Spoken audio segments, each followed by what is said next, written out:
Hello everyone, आप सभी का स्वागत है मेरे यूट्यूब चैनल स्टडी वर्ल्ड 55 पे। आज की इस वीडियो में आई होप आप लोग बहुत अच्छे होंगे।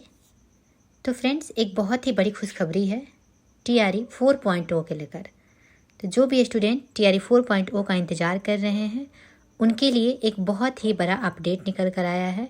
एक बहुत ही बड़ा खुशखबरी उनके लिए है कि TRE 4 जो है कब आएगा और इसमें जो है कितनी वैकेंसीज रहने वाली है।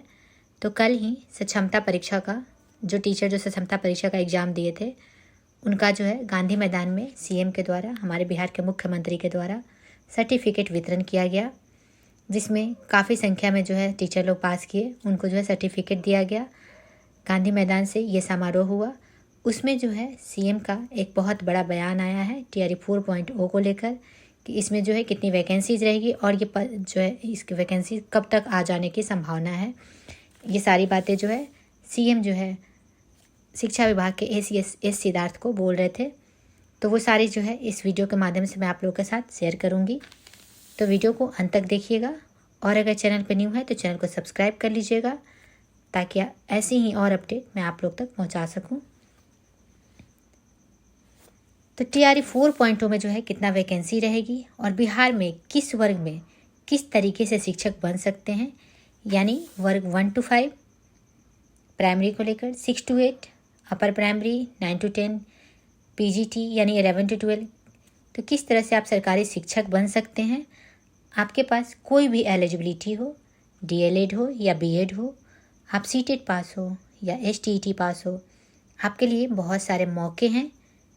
तो इसके लिए आइए बात करते हैं, डिटेल में बात करेंगे कि आपको जो है क्या क्या जो है इसमें एलिजिबिलिटी होगी।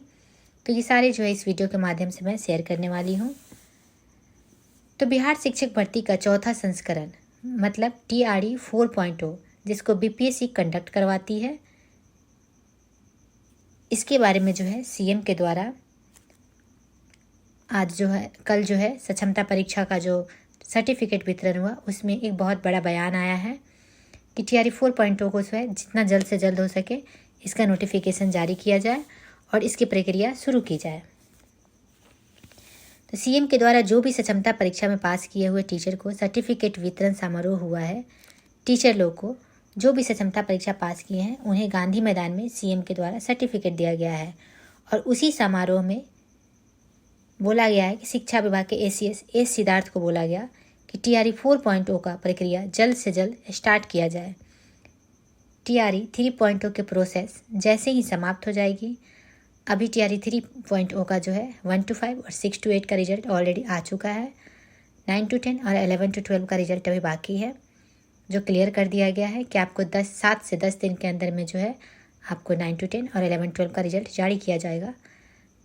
मान के चलिए कि नवंबर में आपको पूरे नवंबर में आपको सारा रिजल्ट क्लियर हो जाएगा और मिड दिसंबर तक इसका जो है सारा प्रोसेस ख़त्म हो जाएगा। उसके बाद जो है काउंसलिंग करा दी जाएगी, पोस्टिंग करा दी जाएगी। मैक्सिमम मान के चलिए आपको दिसंबर तक जो है इसको मान के चलिए कि TRE 3.0 का सारा प्रोसेस करने में आपको पूरा दिसंबर लग सकता है। तो जैसे ही प्रोसेस ख़त्म होगा तो बोला गया है कि आपने TRE 4.0 का भी तैयारी स्टार्ट कर दीजिए, इसका नोटिफिकेशन जारी करने का तैयारी शुरू कर दीजिए। एस सिद्धार्थ को जो CM है हमारे, वो अभी बोले हैं कि जितना जल्दी हो सके TRE 4.0 का प्रक्रिया जल्द से जल्द तत्काल में स्टार्ट कर दिया जाए। तो TRE 4 की प्रोसेस जो है स्टार्ट हो जाएगी जैसे ही TRE 3 का प्रोसेस कंप्लीट हो जाएगा। उसके बाद TRE 4.0 की नोटिफिकेशन जारी कर दिया जाएगा। पहले भी टीचर की 3 भर्ती आ चुकी है, अब ये चौथी भर्ती है। इसके लिए 4 लेवल पे भर्ती की जाती है। टीचर की जो भर्ती है उसको जो है 4 लेवल पे भर्ती की जाती है और TRE 4.0 में 1,38,000 के लगभग में टोटल वैकेंसी जाने वाली है। तो 4 लेवल कौन कौन सी है, तो वर्ग 1 to 5 के लिए, 6 to 8 के लिए, 9 to 10 के लिए और 11 to 12 के लिए। तो जो CTET और डिप्लोमा लेवल पे भर सकते हैं, जो 1 to 5 में जो है जो BTC किए हैं वो लोग जो है 1 to 5 और 6 to 8 दोनों में भर सकते हैं। जिनके पास अगर डिप्लोमा की डिग्री है और वो 12 पास है और CTET जो है पेपर 1 जिनका क्लियर है वो 1 to 5 के लिए एलिजिबल होते हैं, वो उसका जो है फॉर्म डाल सकते हैं। और 6 to 8 में जो है आपको सीटेट पेपर 2 चाहिए। सीटेट पेपर 2 जो है क्वालिफाइड चाहिए होता है। और इसमें जो है डिप्लोमा के साथ साथ आपको डिग्री भी एलिजिबल है। मतलब डिप्लोमा कहने का मतलब है डीएलएड के साथ साथ इसमें बीएड भी जो है 6 to 8 के लिए, अगर आपके पास डीएलएड है तो भी आप एलिजिबल है। अगर आपके पास डिग्री मतलब बीएड का डिग्री है तो भी आप एलिजिबल है। मतलब जो बीएड के साथ डीएलएड के साथ साथ बीएड भी किए होंगे, अगर उनका सीटेट पेपर 2 क्लियर है तो वो जो है 6 to 8 के लिए एलिजिबल है। वो 6 to 8 में जो है अपना फॉर्म डाल सकते हैं। और साथ ही साथ 6 to 8 के लिए 1 to 5 के लिए आपको 12 पे होता है और 6 to 8 में आपको ग्रेजुएशन चाहिए होता है। और अब बात करते हैं 9 to 10 के लिए। तो डिग्री मतलब बीएड 9 to 10 में जो है बीएड चाहिए, एचटीटी पेपर 1 क्लियर होना चाहिए और ग्रेजुएशन होना चाहिए। जब 9 to 10 का आप फॉर्म डालेंगे तो उसमें जो है आपको बीएड की डिग्री आपके पास होना चाहिए और एचटीटी पेपर 1 जो है वो क्लियर होना चाहिए और ग्रेजुएशन की डिग्री होनी चाहिए। तब जाके आप 9 to 10 का फॉर्म डाल सकते हैं। और 11 to 12 के लिए मास्टर्स हो। 11 to 12 के लिए आपको पीजी होना है। अपने कोर सब्जेक्ट से, जो भी आपका स्ट्रीम हो उस सब्जेक्ट से आप जो है पीजी किए हो, बीएड होना चाहिए और एचटीटी पेपर 2 क्वालिफाई होना चाहिए। आपका जो स्ट्रीम है, जो आपका सब्जेक्ट है, उस मेन सब्जेक्ट से आपको पेपर 2 11-12 के लिए, जो कि पीजीटी 11-12 पीजीटी के लिए आपको एचटीटी पेपर 2 क्वालिफाई होना चाहिए। तब जाके जो है आप पेपर 2 का फॉर्म डाल सकते हैं और उसके लिए आप एलिजिबल हो सकते हैं। और बात करते हैं सीटेट में जो है कितना मार्क्स चाहिए होता है ताकि आप फॉर्म डाल सकें। तो सीटेट में जनरल को मेल में 90 और फीमेल में 82 होना चाहिए।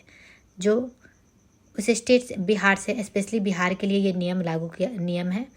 बिहार में ही बस फीमेल को जो है 82 मार्क्स पर एलिजिबल माना गया है। बाकी अदर स्टेट में अगर सीटेट पास है तो 90 मार्क्स ही हैं। बहुत कहीं जगह पे जो है अपना स्टेट वाले अपना लड़कियों के लिए कुछ उसमें बेनिफिट निकाले हैं कि जैसे 90 मार्क्स है तो कोई 82 पे है, कोई 85 पे है। कुछ स्टेट जो है ये चीज़ किया है।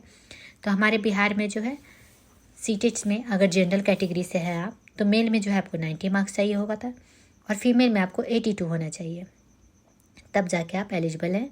और ईडब्ल्यूएस में मेल में 90 और फीमेल में 82 होना चाहिए।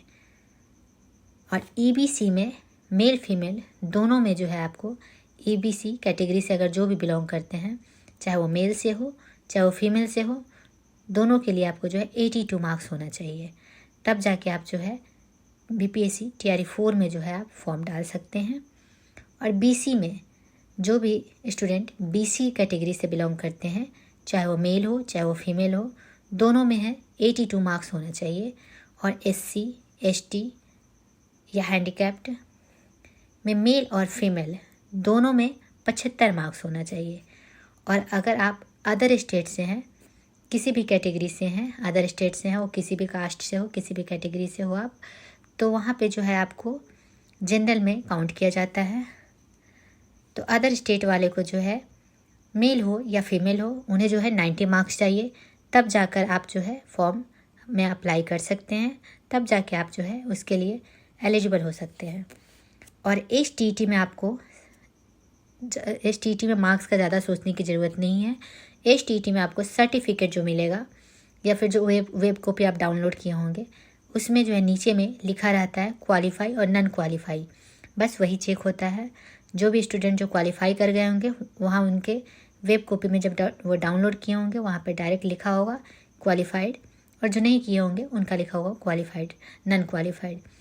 तो उसमें जो है मार्क्स डिपेंड नहीं करता है, आप वो कॉपी जो है जमा कर सकते हैं जिसमें क्वालिफाई हो।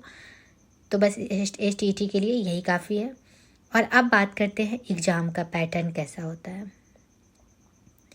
बीपीएससी का जो एग्ज़ाम होता है उसका पैटर्न, जो टीआरई का एग्ज़ाम होता है बीपीएससी टीचर रिक्रूटमेंट का, उसका पैटर्न कैसा होता है इस पे बात करते हैं। तो उसका जो है 3 पार्ट में एग्ज़ाम लिया जाता है। तो पार्ट 1 में जो है आपको जो है पार्ट 1 में हिंदी जो है 22 नंबर का हिंदी होता है, 22 मार्क्स का हिंदी का पेपर होता है।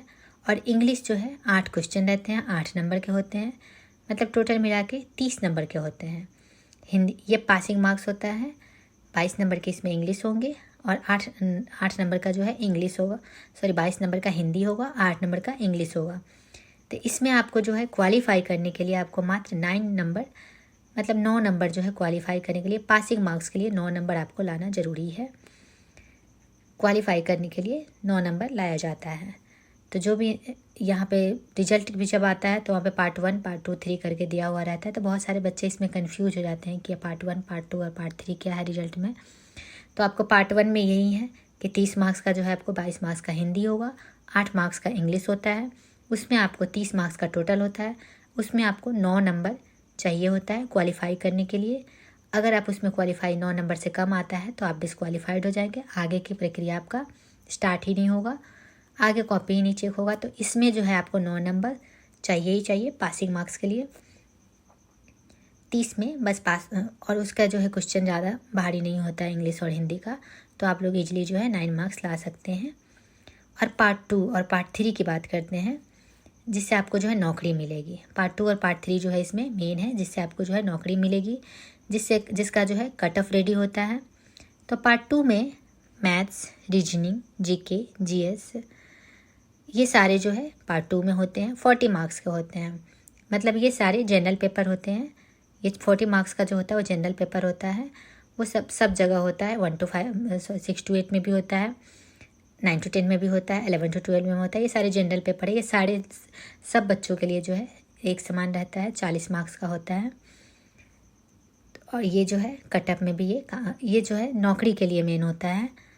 तो सबके लिए जो सामान्य होता है। अब पार्ट 3 जो मेन सब्जेक्ट है उस पर बात करते हैं। तो पार्ट 3 जो मेन सब्जेक्ट है, मतलब जो आपका ग्रेजुएशन और पीजी में जो आपका स्ट्रीम होता है, जो आपका मेन सब्जेक्ट होता है, वो 80 मार्क्स का इसमें टोटल जो है 80 मार्क्स का होता है। तो यहाँ पे जो है 80 मार्क्स का आपका मेन सब्जेक्ट जो हो गया, 40 मार्क्स आपका जनरल होगा। मतलब आपका इसको रीजनिंग, मैथ्स, ये सब जो है 40 मार्क्स का हो गया।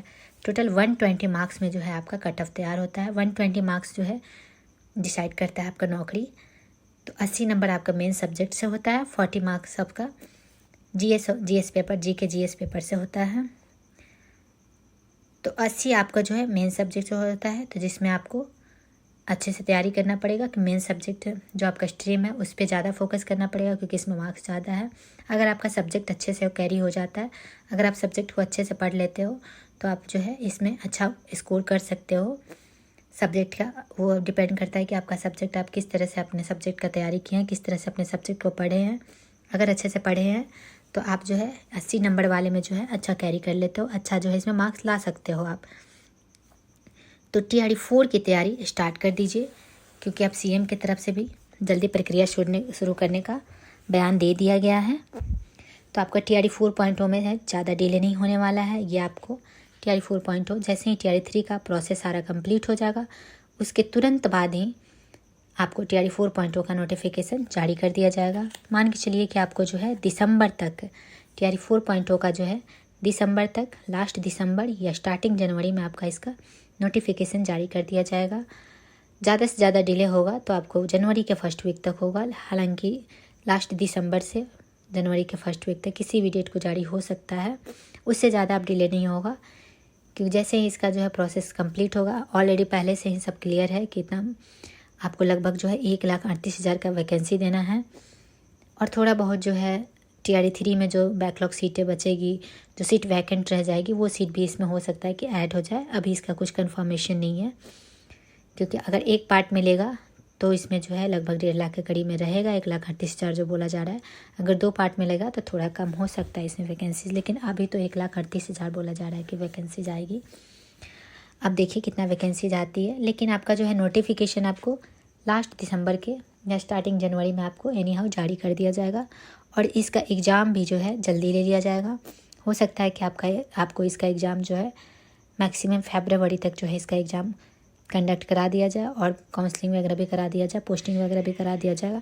चुनाव से पहले सरकार को चाहिए कि सरकार ये एम भी रखा होगा कि चुनाव से पहले जो है अच्छी खासी वैकेंसीज दे के टीचर को एक बार और बहाली करना ज़रूर है। तो हो सकता है कि आपका एग्ज़ाम बहुत जल्दी में करा दिया जाए। तो आप लोग तैयारी करते रहिए और अच्छे से तैयारी करते रहिए, जितना हो सके पढ़ाई कीजिए, प्रैक्टिस कीजिए, क्योंकि टाइम फिर कम बच जाएगा। तो आई होप आप लोग को सारे डिटेल जो है मैंने अभी जो बताया आप लोग को समझ आ गए होंगे। तो मिलते हैं नेक्स्ट वीडियो में। Thank you so much.